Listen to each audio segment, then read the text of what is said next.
Immutability of the law.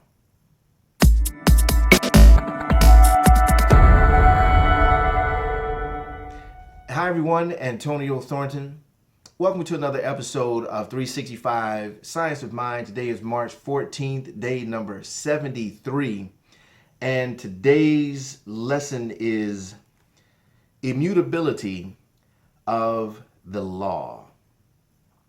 And I have a quote here from Brian Cox. It says, "We are the cosmos made conscious, and life is the means by which the universe understands itself."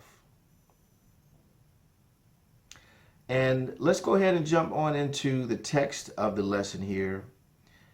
This is one of the lessons I really feel helps to solidify this teaching, and hopefully you'll get the same thing out of it.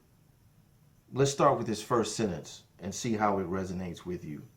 There is a power to which all things are possible. This power or law of mind is right where we are, and we use it with every thought we think. To come into greater possibilities of good that is open to each of us, we must use it constructively. Wow. This is what we do in giving a spiritual mind treatment, which we call practicing the science of mind, taking our inspiration from God's Spirit dwelling within us. We cause the law to operate for us at this level of consciousness. When Jesus said that we should seek the kingdom of heaven first and everything else will be added, he was telling us that when our consciousness lifts itself above confusion and enters the peace of the Spirit, then our word spoken from this center is acted upon immutably, producing the desired effect.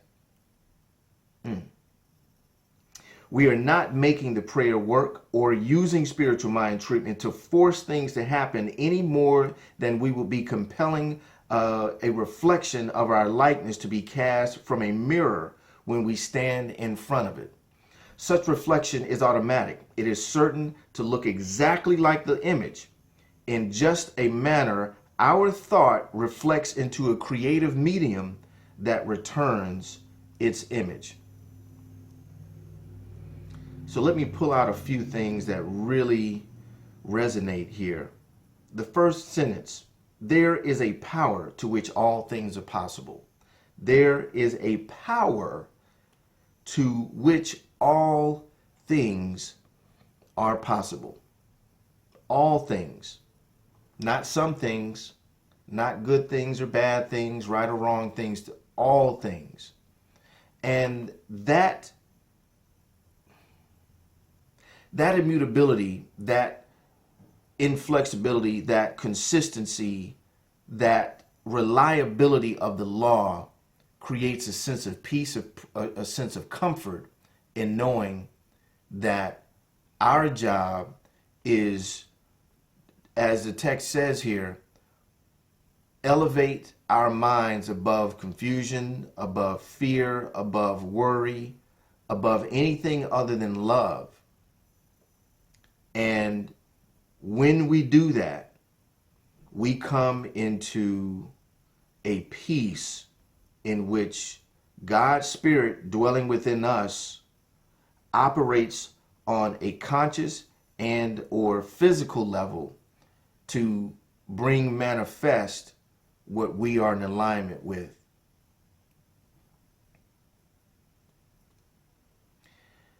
And it says here, when our consciousness lifts itself above confusion and enters the peace of the Spirit, then our word spoken from this center Our word spoken from this center is acted upon immutably. It is acted upon immutably. It is as in the word, as in the concept, the phrase of faith. It is done. It is done without question, without worry, without fear. It is done, producing the desired effect every single time. And I love this. Oh, I love this. We are not making the prayer work. It's not about, let me pray even harder. It's not about praying harder, using spiritual mind treatment to force things to happen. That's the beauty of this. That is the beauty of it. And listen to it again. When our consciousness lifts itself above confusion and enters the peace of spirit, not the struggle of spirit, not the hard work of spirit, not the getting her done of spirit, get her done of spirit, not the putting in the work of spirit, but the peace of spirit, the peace of spirit. We don't have to force anything to happen any more than we would have to force a mirror to provide a reflection. Think about that. Think about that for a moment. You don't stand in front of a mirror and force it to show you what is there for it to reflect back. It does it peacefully. It does it automatically. It does it without any effort whatsoever. And when your mind is in that center of peace, the outward world, the outer world will reflect the inner world as simplistically and as easy as a mirror reflects an image back to you.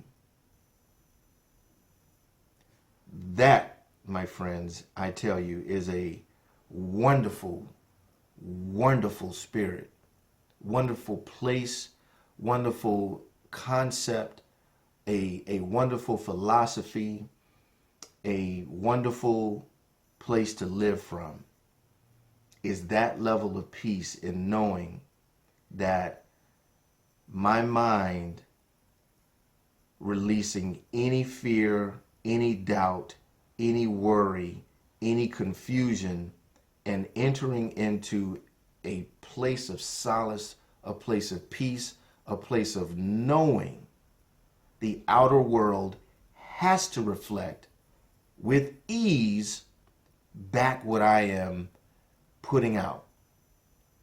It is automatic. It is automatic, and it is certain, and it is immutable.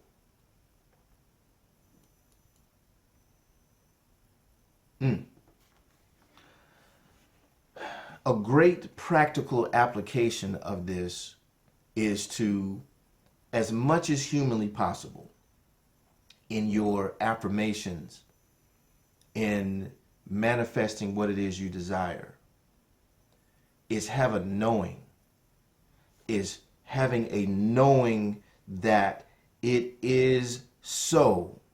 When you think it, when you believe it, it is so every single time. You know, I think a lot of times people may tend to treat the universe like Santa Claus. You know, making a list and checking it twice, want to find out who's naughty and nice. Universe is not coming to town. The universe is the town. And it doesn't care if you're naughty or nice. And it's going to reflect back whatever you are showing it, just like a mirror would, with absolute certainty immutably, without discretion, without any level of judgment. It's going to give you back what you show to it. So as you are out or in, as you are thinking about what it is you desire for yourself, take on dropping or releasing wishing and hoping and all of that, and take on knowing. Take on knowing. I am aligning myself with whatever it is that I desire, and I have a knowing with the same knowing that I look back in the mirror and see what the mirror reflects back to me. The world, the universe, this physical existence that we have will reflect that same mindset back. Try that every time you look in the mirror, as a matter of fact. You look in the mirror to brush your teeth or do your face or whatever the case may be. Whenever you look in the mirror, remind yourself at that moment. There's a practical application. There's an exercise you can do. Remind yourself that the universe is reflecting back to you just as that mirror is doing. The universe is reflecting your entire environment just as that mirror is reflecting back to you. There's a powerful, powerful lesson in that knowing. Not in the wishing or hoping or praying or hope, blah, blah, blah, but in the knowing. You don't wish and hope and pray that your reflection is going to show up in that mirror. You don't peek around the corner and say, oh, it didn't work that time. Let me think about it. Oh, did it work that time? No, you don't do that. You show up and it shows back, right back to you. However you're looking.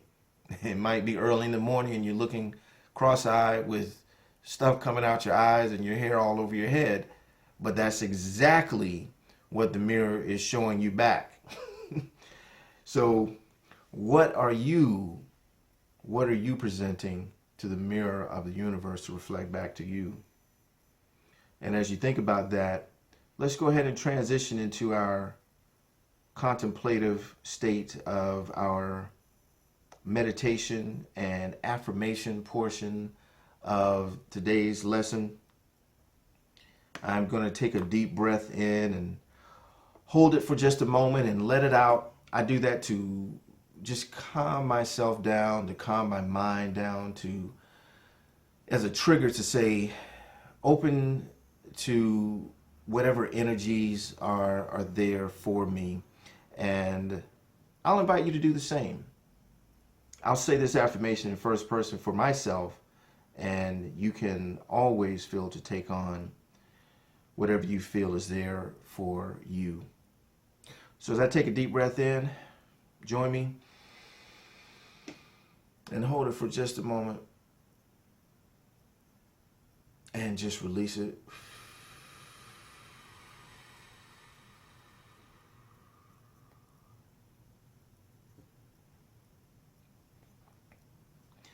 Believing in the immutable law of mind and knowing that I am not coercing, I do now completely abandon myself to the realization that I am one with the living spirit, one with the eternal good, one with the everlasting God. I am steadfast in my affirmation, letting nothing limit or obstruct its reflection in my experience. There is nothing in me that need compel my word to operate, nor is there anything in me that can hinder its operation. Standing still, operating from the divine center of my own consciousness, I announce the truth, and the truth makes me free. And so it is. What a powerful lesson. What a powerful powerful place to be and know the immutability of this law that we live. Doesn't change. Doesn't work more for this person or that person. It's the law. And we have the opportunity to use that law consciously. Let's do it. With that, I'm going to go ahead and wrap up today's lesson. Thank you so much for being a part of this journey of mine, learning and loving as we are growing in the 365 days of this science of mind teaching.